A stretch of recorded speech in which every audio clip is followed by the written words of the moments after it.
Allahu Allahu Allahu Allah. So akan ada keakraban dekat situ. Sebab ini adalah naluri dan sikap manusia, tuan-tuan. Sebagai contoh, katalah kalau kita travel ataupun kita duduk di luar negara, kita duduk di negara orang putih, tiba-tiba kita pergi shopping, kita jumpa pula ada orang Malaysia dekat situ tengah cakap bahasa Melayu. Automatik kita akan jadi gembira. Kenapa kita gembira, tuan-tuan? Sebab kita rasa ada persamaan dengan orang itu. Kita pun orang Malaysia, kita pun boleh cakap bahasa Melayu bila kita jumpa. Dan bila automatik kita akan borak dengan dia, kita akan cari jalan supaya pergi tanya khabar dan sebagainya. Orang Malaysia ke? Dia pun akan jawab, ya orang Malaysia. Kita akan rasa seronok. Lepas tu kita tanya dengan dia, Malaysia dekat mana? Dia pun kata orang Perlis. Kita pun bagi tahu, saya pun orang Perlis. Lagi jadi seronok. Sebab apa? Sebab ada persamaan. Tengok-tengok kampung pun sama. Jadi lagi seronok. Ini adalah naluri manusia. Sebab itu apabila kita berbicara dengan mereka berkaitan dengan dakwah, perbandingan agama dan sebagainya, cari persamaan, bukannya cari perbezaan.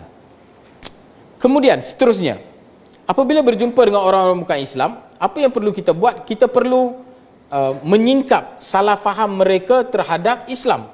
Seperti mana yang kita sedia maklum, agama Islam ini merupakan agama yang paling disalah tanggap di dalam dunia ini. Oleh itu, ada ramai di kalangan masyarakat kita, especially yang bukan Islam dan sebagainya, mereka ada pelbagai salah faham terhadap Islam. Dan apabila salah faham mereka ini, tuan-tuan, dia bukannya salah faham yang biasa, boleh jadi juga ada salah faham biasa, dan kebanyakannya salah faham yang mungkin bagi kita, kalau kita dengar salah faham itu mungkin terancam sedikit. Namun kita perlu membetulkan salah faham yang ada di kalangan mereka ini, supaya baru mereka boleh ada tanggapan yang betul terhadap Islam.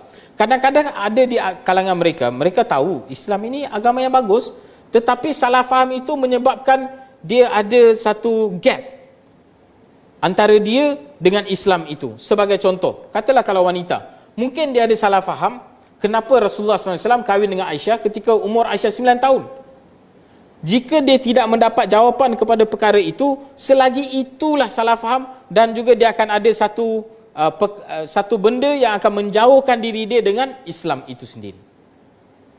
Dan boleh jadi juga ada pelbagai lagi salah faham orang terhadap Islam. Mungkin ada orang akan rasa, okey, Islam ini, mungkin ada yang rasa dia dengar daripada media dan sebagainya, dia rasa Islam ini adalah agama pengganas. So dia menjauhkan diri. Selagi mana dia tidak diterangkan kebenaran, selagi mana dia tidak dapat jawapan yang benar, tuan-tuan, selagi itulah dia tetap akan menjauhkan diri dia. Sebab tu kalau kita jumpa dengan orang bukan Islam, kita harus tanya dengan dia, ada tak apa-apa salah faham yang kamu rasa dengan Islam ini tak betul, yang kamu rasa dia tak betul dan sebagainya, boleh tanya dengan dia. Kalau dia bagi tahu, okey, dia rasa benda ni tak betul dan sebagainya, kita berikan jawapan. Kalau kita tak tahu jawapan, kita buat apa, tuan-tuan? Kita bagi tahu dengan dia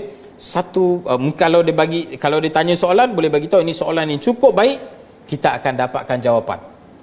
So bagi tahu dengan dia, bagi tahu terus terang, saya tak tahu jawapan ini, tapi soalan ini sangat bagus, satu benda yang bagus, sebab bila bagi tahu dengan dia, dia telah menyebabkan kita pun mula berfikir.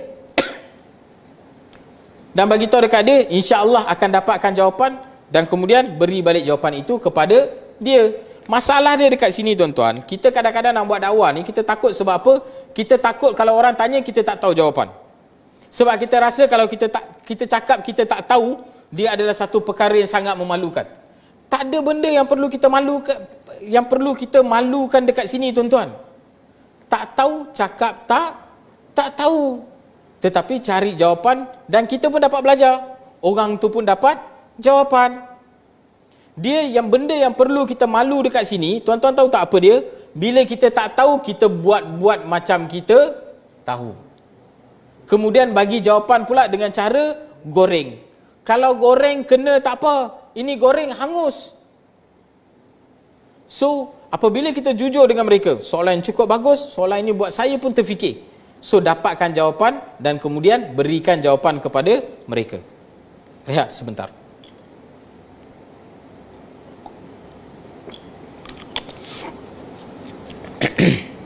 Okey. Apa lagi yang perlu? Okey. So macam tadi yang saya katakan, kita perlu buang salah faham orang masyarakat bukan Islam terhadap Islam. Kadang-kadang tuan-tuan, orang bukan Islam ni bila datang kepada salah faham, dia tak mau on the spot terus bagi tahu dekat kita. Kenapa Islam macam ni? Sebab dia takut ada orang Islam terasa dan sebagainya. So sebab itu kita perlu tanya dengan mereka. You ada tak apa-apa salah faham terhadap Islam? You rasa ada tak benda yang you rasa macam tak betul dalam Islam dan sebagainya? Boleh kongsi bersama dengan dia. Dan apabila buat dakwah ni juga tuan-tuan, dia kena faham. Macam tadi, bila kita buat hubungan dengan masyarakat bukan Islam ini, apabila hubungan kita telah rapat, bila kita rapat baru kita dapat cerita tentang agama Islam. Okey. Dalam waktu yang sama, bila dah rapat tadi, tanya dengan dia, ada tak benda-benda yang dia tak dia rasa tak betul terhadap Islam dan sebagainya. Okey. Kemudian, bila buat dakwah ni tuan-tuan, kita kena tahu, kita ni adalah orang yang mengajak manusia kepada agama Allah Subhanahu Wa Taala. So apa yang perlu kita emphasize dekat sini? Kita perlu emphasize kepada akidah seseorang. Benda pertama yang kita nak buat semua manusia ini akur apa dia? Supaya tidak mensyirikkan Allah Subhanahu Wa Taala. Supaya hanya akan menyembah Allah Subhanahu Wa Taala. Ini matlamat utama kita. So benda yang perlu kita emphasize, benda yang perlu kita tekankan adalah benda yang berkaitan dengan akidah. Sebagai contoh, katalah jumpa dengan orang, dia tanya dengan kita sesuatu soalan, kenapa orang Islam tak boleh makan babi? Kita pun bagi jawapan, okey, orang Islam tak boleh makan babi sebab ini dan sebagainya, dalam kitab ini pun bagi tahu, dalam kitab agama kamu pun bagi tahu semua dan sebagainya. Selepas itu kita bagi tahu, namun isu memakan babi ini bukanlah isu yang paling utama di dalam Islam. Isu yang paling utama di dalam Islam adalah isu berkaitan dengan Allah Subhanahu Wa Taala, menyembah hanya Allah Subhanahu Wa Taala, pergi kepada akidah. Boleh faham tak tuan-tuan? Sebab apa kita pergi dekat akidah? Apabila kita bercerita berkaitan dengan akidah tentang Allah Subhanahu Wa Taala, dan kalau tuan-tuan nak, boleh quotekan juga surah Al-Ikhlas, supaya orang boleh lebih senang faham tentang akidah di dalam Islam. Sekarang ni, apa benda pertama yang perlu kita buat? Kita perlu buat semua orang hanya menyembah Allah dan tidak mensyirikkan Allah Subhanahu Wa Taala. So, tak kira apa saja soalan yang seseorang itu tanya, kita perlu kembali semula kepada, lepas habis soalan itu, bawa dia ke arah perbincangan akidah. Okey. Dan di antara benda yang perlu ada tuan-tuan, tengok, apa saja perkara yang kita buat di dalam dunia ini, dia akan jadi sukar apabila kita nak buat seorang-seorang. Sebab tu hatta bila datang kepada dakwah sekalipun, kita perlu buat in a teamwork. Benda yang saya akan sarankan kepada tuan-tuan, saya percaya ada banyak NGO-NGO dakwah dekat Malaysia ini. Kalau boleh, join bersama dengan mereka, supaya boleh buat dakwah bersama dengan mereka. Kalau ada masalah, kalau ada persoalan yang tak tahu dan sebagainya pun, boleh bincangkan bersama dengan mereka. Ataupun paling tidak, katalah kalau tuan-tuan tinggal dekat karya-karya, mungkin ada karya-karya masjid dan sebagainya, wujudkan satu grup dakwah. Buat dakwah bersama-sama, supaya kita boleh bincang dan sebagainya. Boleh ada teamwork.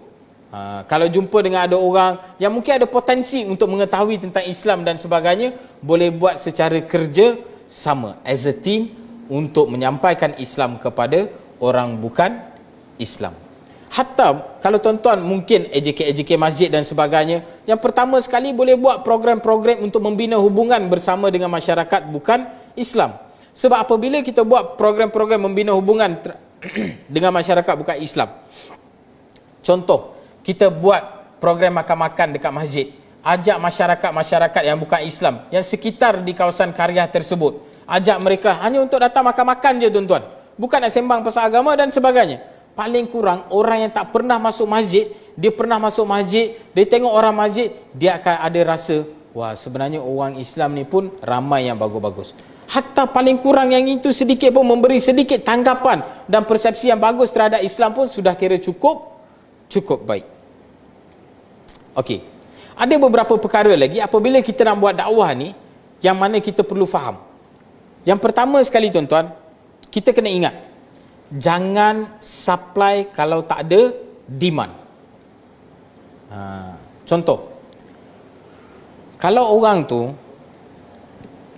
memang tak ada contoh kita tiba-tiba jumpa dengan seseorang, tiba-tiba pergi cerita pasal Islam. Orang tu tak mau dengar pun. Lepas tu kita pergi cerita pasal Islam. Sebab apa? Sebab demand tak ada. Sama juga tuan-tuan, barang, kalau kita nak beli barang yang tak ada demand, harga dia akan jadi rendah. Tapi barang yang ada demand tinggi ni, harga dia jadi mahal. So benda pertama yang perlu kita buat apabila kita nak buat dakwah dengan masyarakat bukan Islam, apa dia? Create demand. Allah